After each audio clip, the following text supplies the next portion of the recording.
안녕하세요. 책 읽는 쭈TV입니다. 오늘 소개할 책은 가족이라는 작가입니다. 지은이는 이호선, 펴낸 곳은 유노라이프 출판사입니다.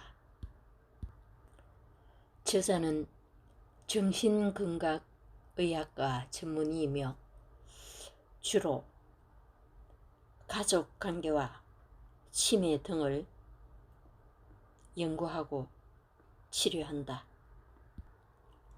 지금부터 책 속으로 들어가 보겠습니다. 저자는 들어가는 글에서 자신과 가족을 객관화하는 연습을 위해 이 책이 도움이 되기를 바란다.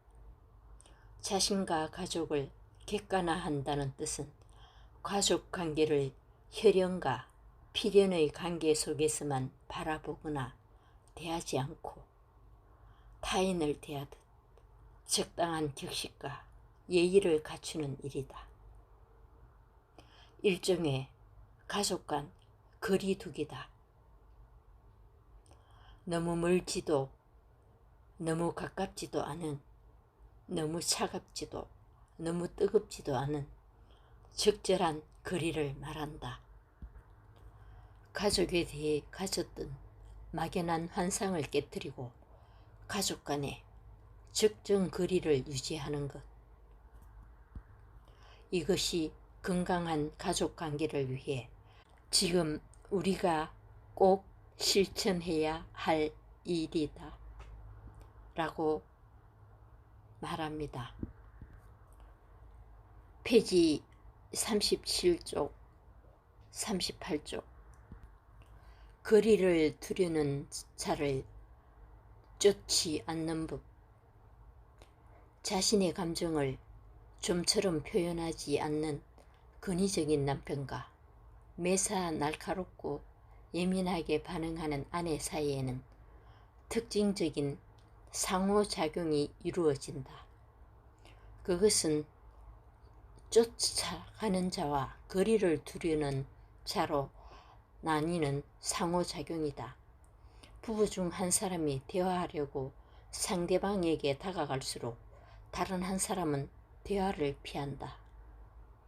대화하려는 사람이 아내이고 거리를 두려는 사람이 남편이라고 해보자. 남편은 의도적으로 TV를 보거나 바쁜 척하거나 일부러 직장에서 늦게 퇴근하면서 아내와 마주치지 않으려고 한다. 이렇게 도망가는 남편을 억지로 붙잡지 않는 것이 원칙이다. 아내가 성난 표정으로 텔레비전을 꺼버리거나 뭐가 바쁘냐고 화를 내거나 무서운 얼굴로 퇴근하는 남편을 현관 앞에서 노려본다고 문제는 해결되지 않는다. 갈등만 증폭될 뿐이다. 이럴 때는 침착하게 한 박자 쉬고 마음을 다스려야 한다. 만약 당신이 쫓아가는 자라면 내 인생에 저 사람 외에 무엇이 중요한가? 라고 스스로에게 질문을 던진다. 그렇게 당신의 내적 공허함을 탐색한다. 이럴 때 한 발짝 떨어져 거리를 두려는 자를 타인으로 여기는 방법도 상황을 객관화하기 좋다. 부부의 정서를 키우는 방법 중에 잘 알려진 내 입장에서 이야기하기가 있다. 자신의 부정적인 감정을 진솔하게 표현하되 상대방을 비난하는 방식이 아닌 오직 자신의 내면 속 감정을 솔직히 드러내 나를 이야기하는 방식이다. 예를 들어 당신 똑바로 해 라고 분노를 표출하기보다는 당신 행동을 보니 내가 화가 나고 슬퍼 라고 표현함으로써 부드럽게 자신의 감정을 상대에게 드러내는 시기다. 앞서 자녀는 부부 관계에서 타인이자 제3자라고 했지만 역설적으로 보면 삼각관계는 두 사람만의 쌍방 관계일 때보다 긴장과 갈등을 풀기 쉽다. 윽박 지르는 아빠가 소통을 가로막는다면 딸이 부드러운 중재자가 될 수 있고, 잔소리가 심한 엄마가 대화의 장애가 된다면 아들이 관계를 풀 열쇠가 될 수 있다. 많은 사람들이 가족 간의 갈등으로 병원을 찾는다. 가족 문제에서 다행스러운 사실은 가족 중 한 사람의 변화로 가족 모두가 변화할 수 있다는 것이다. 책의 82, 83, 84쪽 꼭 너 닮은 딸 낳아 키워봐라. 결혼한 딸이 시집가기 전과 달라도 너무 달라져서 당황스러운 경우가 있다. 전업주부인 순영씨 이야기다. 순영씨의 딸은 어릴 때부터 순영씨에게 애정 표현을 많이 했다. 나는 시집 안 가고 엄마 모시고 세계여행 다니면서 살 거야. 정말이야. 거짓말 아냐. 이랬던 딸이 커서 언제 그랬냐는 듯 친정에만 오면 김치와 된장, 간장, 고추장은 물론 그릇에 가전제품까지 챙겨간다. 한술 더 떠 용돈 좀 달라며 손을 내밀 때는 헛웃음밖에 나오지 않는다. 싫은 소리 했다가는 어린 시절 섭섭했던 사연을 들춰 너무한다 하면서 들이댈 것이 뻔하다. 딸은 못 이기기 때문에 그러려니 하고 넘어가야 한다. 하루는 참다 못한 순영씨가 딸에게 퉁명스럽게 한마디 했다. 꼭 너 닮은 딸 하나 낳아 키워봐라. 그랬더니 딸이 순영씨를 빤히 쳐다보다가 현관문을 쾅 닫고 나가버렸다. 아들도 예외가 아니다. 어릴 적 귀엽고 순진한 모습으로 부모 마음을 잘 헤아리던 아들이 어른이 된 뒤로는 밖으로만 돌고 여자에 빠져 영혼마저 내줄 듯 정신없이 살아가는 광경을 보면 허무한 마음마저 든다. 잘 키운 아들을 딴 여자에게 빼앗긴 기분이다. 나와 똑같은 모습을 한 자식들이 부모 마음을 몰라주고 자기들 멋대로 살면서 부모를 외면하거나 무시할 때 부모는 양가 감정을 느끼며 서글퍼진다. 혈육이지만 타인처럼 부모와 자녀 간에 서로의 입장을 충분히 이해하고 존중하면서 양가 감정을 극복하려면 어떻게 해야 할까? 두 가지를 실천해 보면 좋을 듯하다. 먼저 자녀는 부모가 나와 다른 감정을 품을 수 있다고 인정해야 한다. 부모는 자식을 위해 만사를 희생하고 참아야만 한다는 마음은 고정관념이다. 부모에게도 감정이 있고 호불호가 있다. 자녀들이 부모의 마음을 헤아리려면 먼저 이것을 인정한다. 부모 역시 자녀들이 부모를 향해 두 마음을 가질 수 있다는 사실을 알아야 한다. 부모의 마음을 알아달라고 강요하기보다 자녀의 마음이 나와 다를 수 있다고 인정하면 상황이 변한다.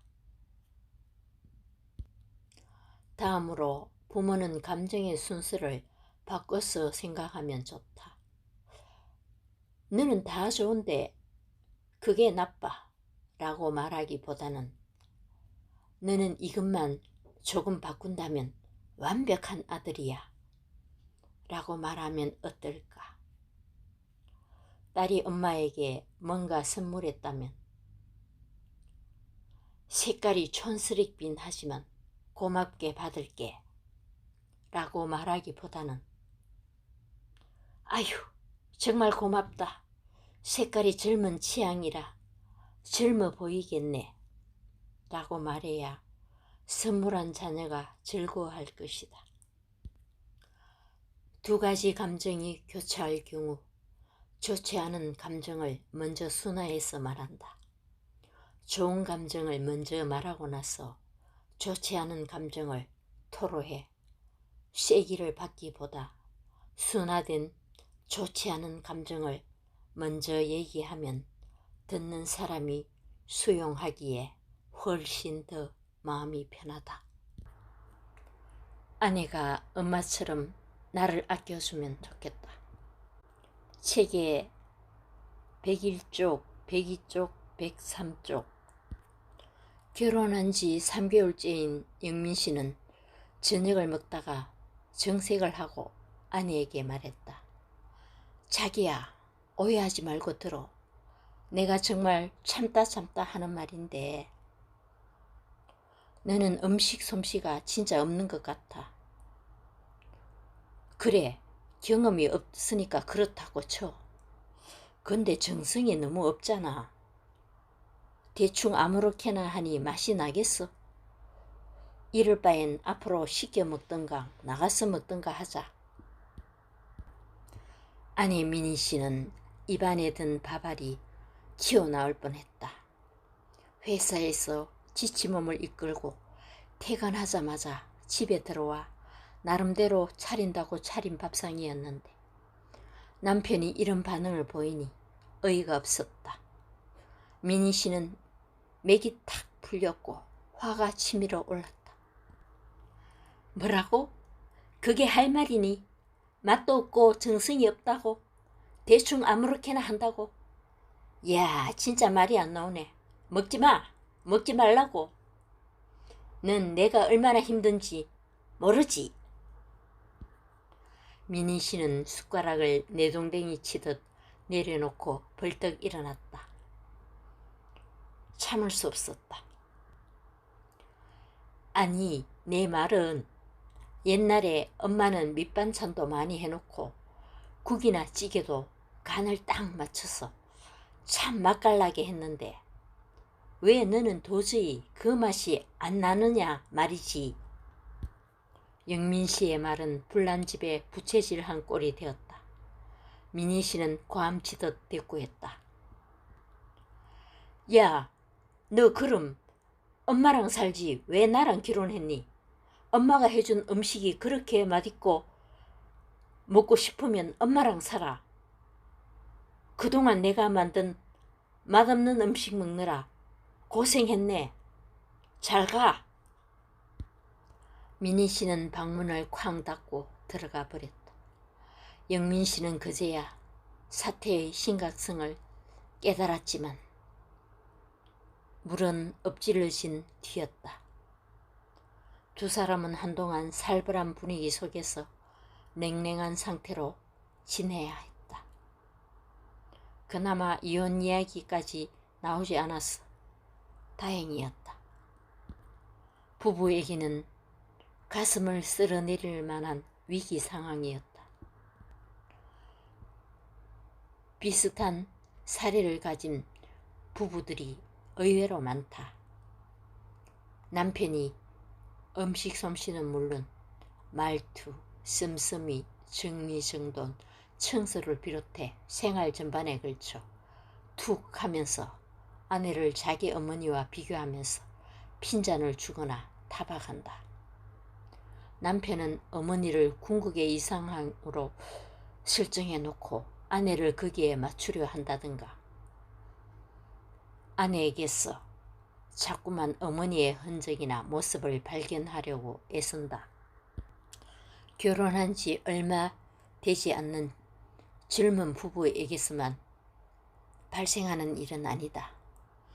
수십 년 한 오래된 부부 사이에도 심심찮게 벌어지는 일이다.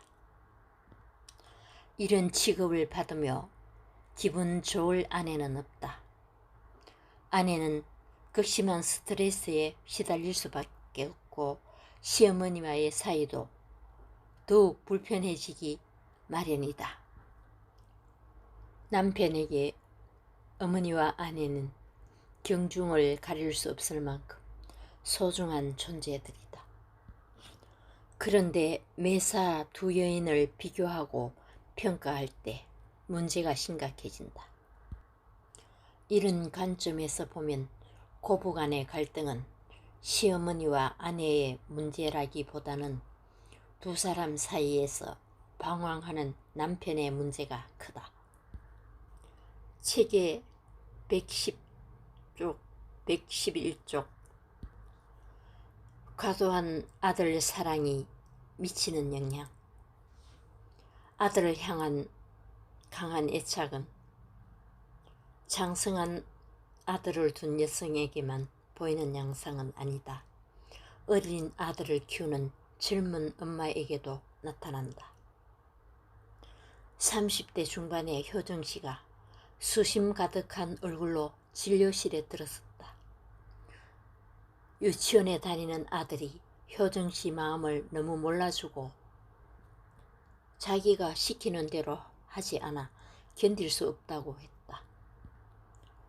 아들 하나만 바라보고 사는데 내가 남들 못지않게 키우려고 온갖 뒷바라지를 다 하고 있는데 왜 이렇게 엄마 마음을 모르고 자기 뜻대로 하려는지 모르겠어요.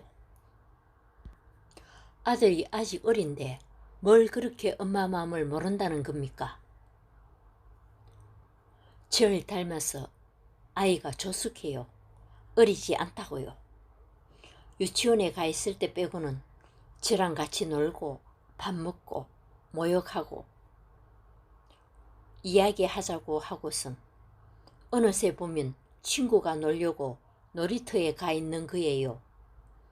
심지어 여자아이와 놀 때도 있어요. 벌써 여자친구라니 기가 막혀요. 남편분과는 의논해 보셨나요? 그 사람은 없는 사람이나 마찬가지예요. 새벽에 나갔다가 자정이시나 인사불성으로 들어와요. 그렇다고 돈을 많이 버는 것도 아니고 아들에게 별로 관심이 없어요. 얼굴 볼 시간도 없죠. 아들만 아니면 벌써 이혼했을 거예요. 효정 씨는 남편과 애정이 점점 식어가면서 대화가 잘 되지 않으니까 하나뿐인 아들에게 모든 사랑과 관심 그리고 희망을 쏟아붓고 있었다. 아들은 자기 나이에 맞게 유치원 친구들과 어울리면서 사회성을 발달시켜 나가는 중인데 오히려 엄마가 지나치게 아들을 구속하고 독점하려 하는 탓에 아이의 성장에 많은 지장을 주는 셈이었다. 가족 간에도 적당한 거리가 필요하고 특히 부부 간에는 서로가 다른 것을 존중하고 배려해야 된다는 생각입니다.